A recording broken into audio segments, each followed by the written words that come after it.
पिछले सेशन में हमने जानकारी ली थी कंप्यूटर के एवोल्यूशन के बारे में, जिसमें हमने कंप्यूटर किस प्रकार से बना, क्या क्या उसमें स्टेप्स आए, इनकी जानकारी ली। इस सेशन में हम बात करने वाले हैं जनरेशन्स ऑफ कंप्यूटर। कंप्यूटर की कौन कौन सी जनरेशन रही है, किस तरह से कंप्यूटर विकसित हुआ है अलग अलग टेक्नोलॉजी के रूप में, उसकी जानकारी हम इस सेशन में लेने वाले हैं। मैं आपको बता दूं, एग्जाम में काफ़ी सारे क्वेश्चन इससे पूछे जाते हैं कि कौन सी जनरेशन में कौन सी टेक्नोलॉजी यूज़ की गई और किस किस तरह के कंप्यूटर एग्जाम्पल्स उस जनरेशन में मिलते हैं। तो आइए इन सब चीज़ों की जानकारी हम लोग लेने वाले हैं इस जनरेशन, इस सेगमेंट, इस उदाहरण में। तो सबसे पहले शुरुआत करते हैं जनरेशन ऑफ कंप्यूटर में फर्स्ट जनरेशन, जो 1946 से 1956 तक रही। तो आइए बात करते हैं फर्स्ट जनरेशन की, जो 1946 से 1956 तक रही। कंप्यूटर की फर्स्ट जनरेशन में वैक्यूम ट्यूब का यूज़ किया गया था। कुछ बल्ब नुमा ट्यूब रहता है जो कांच का बना रहता है और इसे वैक्यूम ट्यूब कहते हैं। इसका आविष्कार सन 1904 में जॉन एम्ब्रोस फ्लेमिंग ने किया था। अब ध्यान रखिएगा, एग्जाम्स में इस तरह के क्वेश्चन रहेंगे कि फर्स्ट जनरेशन में क्या टेक्नोलॉजी यूज़ की गई और इसको किसने आविष्कृत किया। तो 1904 में जॉन एम्ब्रोस ने वैक्यूम ट्यूब का आविष्कार किया। इस जनरेशन में कंप्यूटर में इंटरनल मेमोरी के रूप में मैग्नेटिक ड्रम का इस्तेमाल किया जाता था, यानी कि कुछ स्टोर करना है तो मैग्नेटिक ड्रम का इस्तेमाल किया जाता था। फर्स्ट जनरेशन में इनपुट के लिए हम लोग पंच कार्ड और पेपर टेप से प्रयोग किया जाता था। आउटपुट के लिए प्रिंट आउट का यूज़ भी किया जाता था। अब पंच कार्ड मुख्यतः क्या होता था, होल्स वाले कार्ड थे जिनमें कुछ होल्स रहते थे, जिससे उनको होल्स के रूप में डेटा स्टोर किया जाता था और ये एक पेपर टेप के रूप में अवेलेबल रहता था। फर्स्ट जनरेशन जब आया तो कंप्यूटर बहुत बड़े बड़े थे, लेकिन इनकी स्पीड उस तरह से नहीं थी। आकार में बड़ा होने के बावजूद इनकी स्पीड बहुत ही कम थी, लेकिन नॉर्मल ह्यूमन बीइंग, जो एक आदमी नॉर्मल कैलकुलेशंस कर लेता है, उससे कई गुना ज़्यादा थी, इसलिए इनका प्रयोग वहाँ से शुरू हो गया था। आपको बता दूं, फर्स्ट जनरेशन में जो एग्जांपल्स हैं, जो कंप्यूटर उस समय माना जाए कि कंप्यूटर की बात की जाए तो जनरेशन ऑफ कंप्यूटर में जो फर्स्ट जनरेशन है उसमें ENIAC, एडवेक, UNIVAC 1, UNIVAC 2, IBM 701, IBM 650, ये सब फर्स्ट जनरेशन के एग्जाम्पल्स हैं।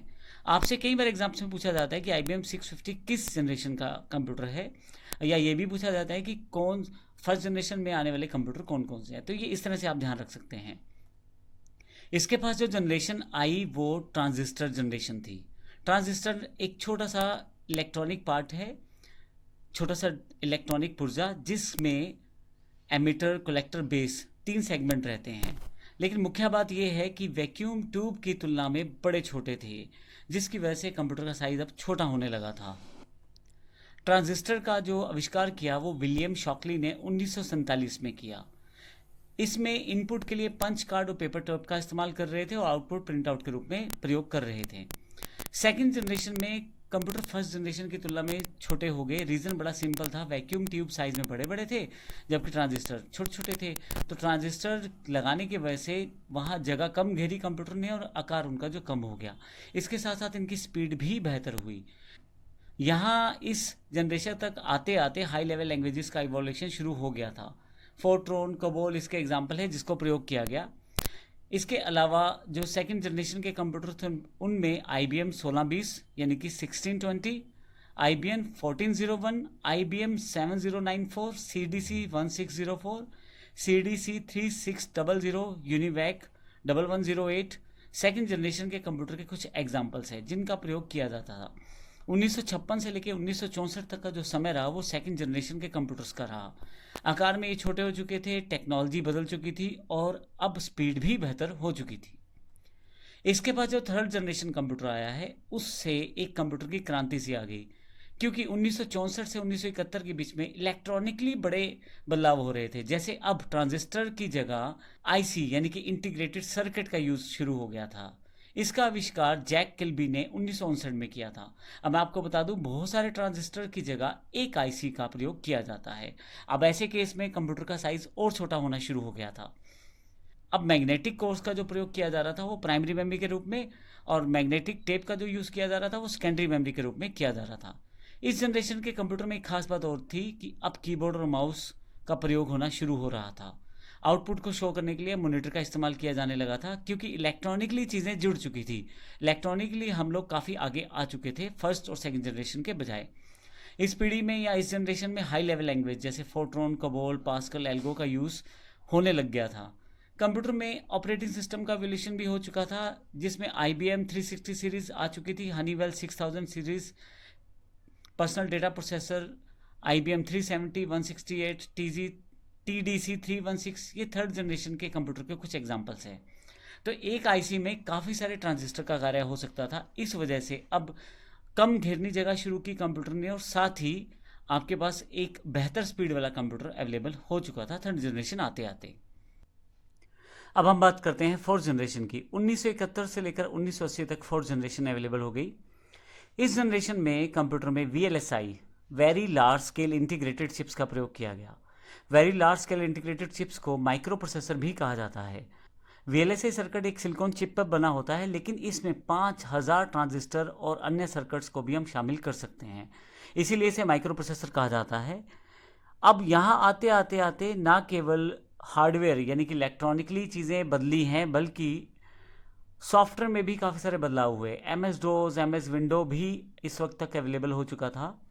C++, DBase, ETC जैसी C++, DBase जैसी हाई लेवल लैंग्वेजेस आ गई थी।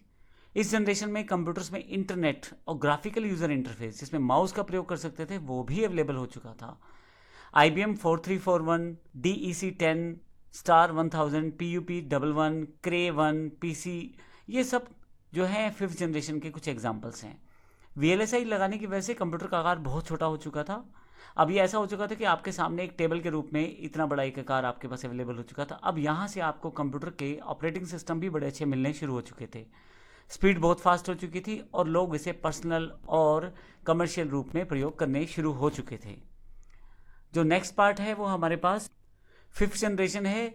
फिफ्थ जनरेशन 1980 के पश्चात जितना भी कंप्यूटर डेवलप हुआ वो सारा फिफ्थ जनरेशन का कंप्यूटर है। इसमें एक अलग लेवल था इलेक्ट्रॉनिक प्रगति का, जिसमें ULSI अर्थात ultra large scale integrated chips का प्रयोग होना शुरू हो गया। यहाँ से AI यानी कि आर्टिफिशियल इंटेलिजेंस का यूज़ होना भी शुरू हो गया। इस ड्यूरेशन के दौरान 64 बिट के माइक्रो प्रोसेसर बनने शुरू हो गए, जिससे कि आपकी जो स्पीड है कंप्यूटर की वो 64 बिट तक इंफॉर्मेशन को एक साथ प्रोसेस कर सकती थी। 1980 के पश्चात C++, जावा जैसी हाई लेवल लैंग्वेजेस अवेलेबल हो गई, जिससे प्रोग्रामिंग बड़ी आसान हो गई। इसके साथ इलेक्ट्रॉनिकली डेवलप हो गया कंप्यूटर, क्योंकि 64 बिट माइक्रो प्रोसेसर आ चुके थे। यहाँ आते आते इंटरनेट, ईमेल और WWW अर्थात वर्ल्ड वाइड वेब भी विकसित हो गया। इस जनरेशन में यूज़र फ्रेंडली इंटरफेस अवेलेबल हुए, अर्थात जिससे यूज़र बड़ी आसानी से काम कर सके किसी कंप्यूटर में, वो उस तरह की विशेषताएं कंप्यूटर में आने लग गई। अब आपके पास desktop, laptop, notebook, ultrabook, chromebook, ये इसी जनरेशन के एग्जाम्पल्स हैं।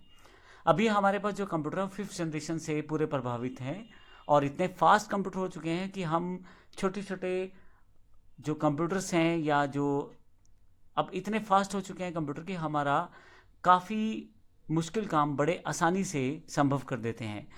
बड़ी बड़ी मुश्किल कैलकुलेशंस बड़ी आसानी से सॉर्ट आउट हो जाती हैं। बड़ी बड़ी जो कार्य हैं वो कंप्यूटर की सहायता से कर दिए जाते हैं।